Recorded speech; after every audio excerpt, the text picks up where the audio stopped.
Aujourd'hui, nous allons parler de l'incohérence du port de l'arme hors service suite aux consignes du vade-mecum de la police nationale. Donc, chers collègues, si tu es refoulé, tu peux faire un demi-tour réglementaire. Ton seul droit sera celui de 1. De ne surtout pas discuter. 2. De repartir comme tu es venu. La FIP pose la question suivante. Mais que représente-t-on aux yeux de notre ministère? Je vais vous lire l'extrait du vade-mecum du port de l'arme hors service de la police nationale. Dans le point numéro 3 des préconisations réglementaires, il est indiqué en écriture en gras que vous devez quitter les lieux sans discuter si un vigile ou une autre personne lambda en charge de la sécurité des lieux vous en donne l'ordre. Extrait. Pour accéder à un lieu ouvert au public, stade, concert, spectacle, musée, restaurant, sans palpation de sécurité et ou détecteur de métaux, je privilégie la discrétion. S'il y a palpation de sécurité et ou détecteur de métaux, je m'identifie en amont avec ma carte professionnelle en précisant être porteur de mon arbre en dotation. Alors là où ça devient intéressant, c'est le point suivant.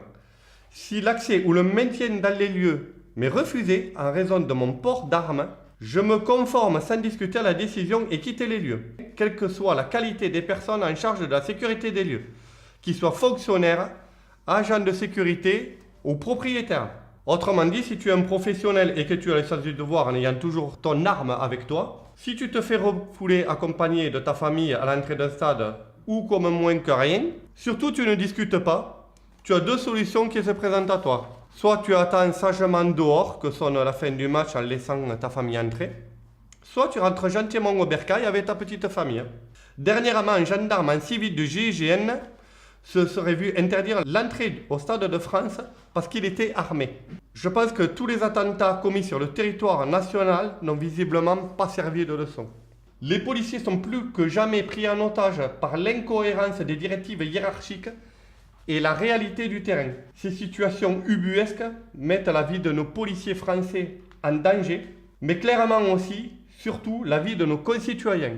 Nous avons dénoncé cette aberration à la veille des élections présidentielles.